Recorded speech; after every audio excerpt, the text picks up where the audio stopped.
Bueno, vamos a tratar ahora de obtener alguna ley cuantitativa que relacione, mirando de nuevo este esquema, el potencial aplicado con la corriente, ¿no? A ver si hay alguna relación útil. Para esto, bueno, supongo que, insisto, que esto es un cuento real, pero un modelo simple, ¿no? Bien simple. Vamos a ver las limitaciones. Si varío V, ¿qué pasa con la corriente? Bueno, puedo medirlo. Hay instrumentos que miden, por supuesto, el voltaje y la corriente. Eso vamos a estudiarlo más tarde, cómo funcionan.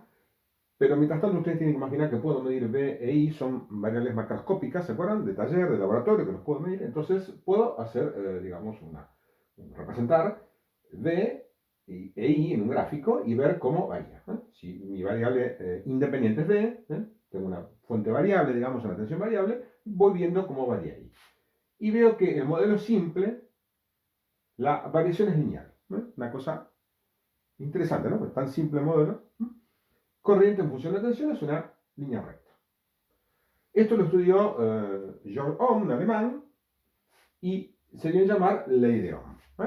Ley de Ohm es tal que él define entonces una nueva magnitud llamada resistencia eléctrica, que es el cociente entre V e I. Él lo define así, que sería en realidad, si yo grafico esto, es la inversa de esta pendiente, ¿no? Porque esta pendiente sería I sobre V.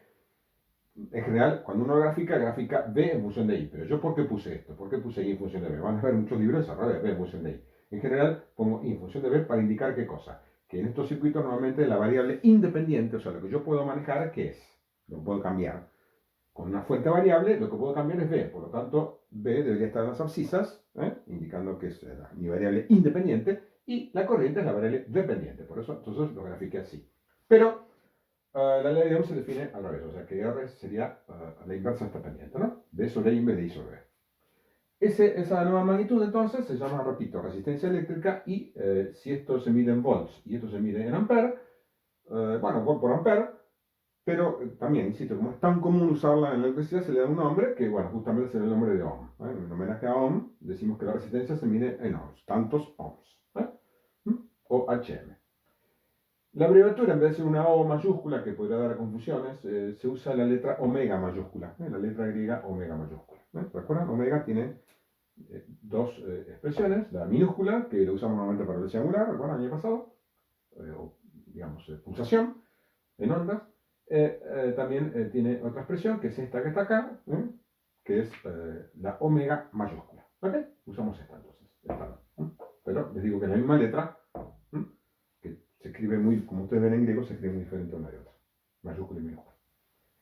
La forma más clásica de escribir la ley de Ohm entonces es que el potencial es igual a R por I, donde entonces esta es una función lineal, como ustedes ven. Y se grafica, para que R sea la pendiente de la recta, se grafica al revés, V en función de I. ¿Ok? Bien, esa es la ley entonces simple de Ohm. V en volts, R en ohms y en amperes.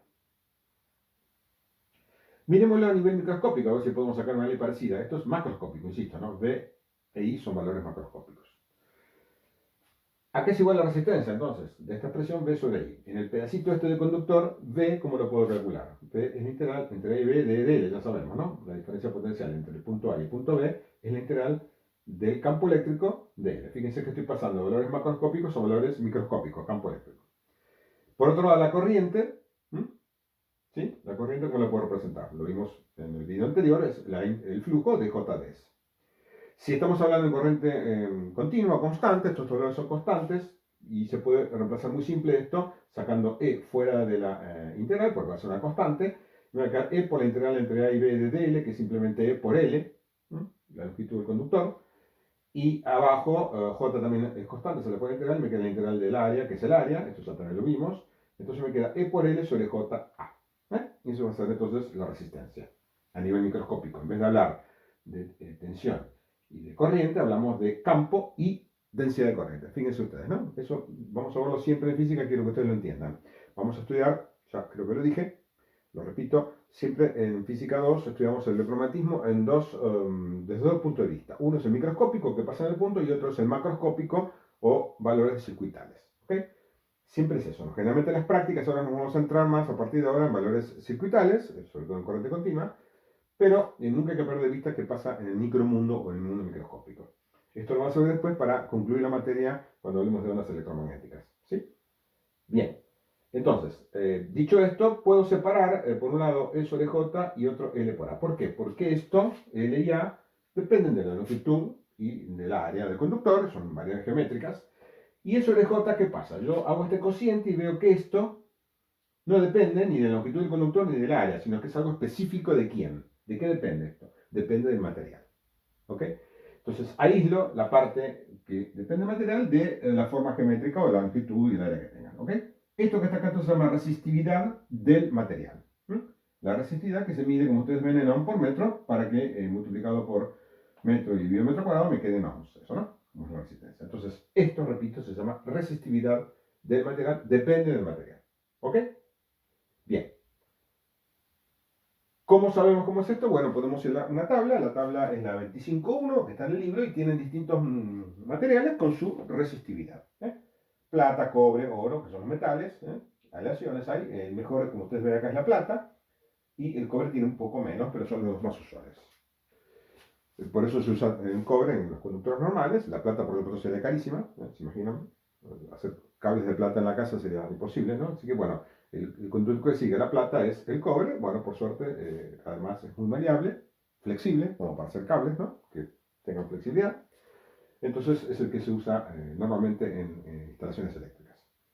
Así que bueno, tienen la tabla ahí, pueden ver los distintos metales. Este cociente entonces depende, insisto, solamente del metal. Entonces, ¿cómo define la resistencia total de un trozo de conductor? Va a ser esa resistividad, depende del material, cobre, aluminio, ¿sí? Plata, bueno, lo que fuere, multiplicado por la longitud del conductor dividido la sección. Esto, por supuesto, es razonable. Cuanto más largo el conductor, mayor resistencia va a ofrecer al paso de la corriente eléctrica, como si fuera una manguera, ya hemos estudiado en hidráulica, ¿se acuerdan? Y si el área es más grande, obviamente menos resistencia va a tener. Así que es normal, ¿no? Es lógico que sea proporcional a la longitud, la resistencia, e inversamente proporcional al área. De paso, le digo que a veces se utilizan líneas de alta tensión también conductores de aluminio, que tienen una resistividad mayor, pero el peso es menor. Entonces ahí hay un factor de, digamos, una solución de compromiso, ¿no? El aluminio tiene mayor resistencia, o sea, provoca, vamos a ver después, mayor calor o pérdidas, esta resistencia, pero por otro lado es más liviano, más barato, mucho más barato el aluminio que el cobre. Entonces, bueno, hay una solución de compromiso y se pueden hacer entonces conductores de aluminio. ¿Ok? Bien.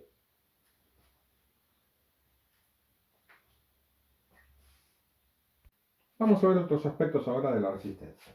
Me quedó una cosa pendiente del video anterior. Habíamos dicho que la resistencia entonces es la resistividad por la longitud sobre A, y también se puede definir la resistividad como E sobre J, como vimos, pero como E y J son vectores, entonces no puedo definir ρ como E sobre J, no hay cociente de dos vectores. Entonces se suele definir la relación entre E y J como E igual a ρ por J. Esto que está acá sería la ley de Ohm microscópica. Campo igual a resistividad por densidad de corriente. Ley de Ohm microscópica. La macroscópica, que sería potencial igual a resistencia por corriente. ¿Ven la diferencia? Están hablando de la misma cosa, una ley de Ohm microscópica y la otra una ley de Ohm macroscópica. Hablan de lo mismo en diferentes mundos. Bien, vamos a ver ahora entonces algunas cosas sobre la resistencia que debo decir. Nosotros en nuestro modelo simple vamos a suponer que la resistencia es siempre constante. Ese tipo de circuito que tiene esas resistencias, en realidad el aparato no se llama resistencia, sino resistor, en español, ¿no? Nosotros decimos resistencia, pero resistencia vendrá a ser la propiedad. El aparato que presenta, o el trozo de conductor, o bueno, lo que fuere, el dispositivo que presenta la propiedad llamada resistencia se llama resistor. Entonces, si esto ocurre así, se dice que el resistor o el sistema es óhmico, porque cumple exactamente la ley de Ohm. Hay otros sistemas que no vamos a estudiar, pero solamente se los menciono, porque siempre conviene, digamos, saber un poco más de la realidad, en que la resistencia es función de la tensión. Por ejemplo, en este caso, no es una línea recta, sino este tipo de cosas, se usa mucho en electrónica esto. Este tipo de resistor, entonces, es no óhmico, tiene una función más complicada. Por lo tanto, la resistencia no es constante y va a variar de acuerdo a la tensión. No cumple la ley de Ohm, una palabra. Y por último, otro aspecto que hay que tener en cuenta también, que la resistencia es función de la temperatura. No es constante tampoco.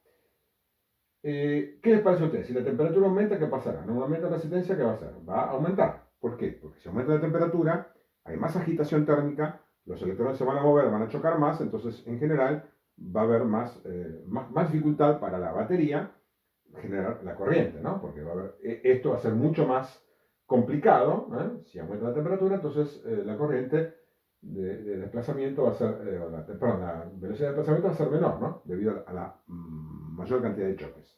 Así que generalmente si la temperatura aumenta, la resistencia aumenta. Puede haber esa dependencia en la ecuación 2512 del libro. Por lo tanto, la resistividad se define a una temperatura determinada, porque va a cambiar. Entonces, generalmente esa temperatura de referencia es 20 grados centígrados.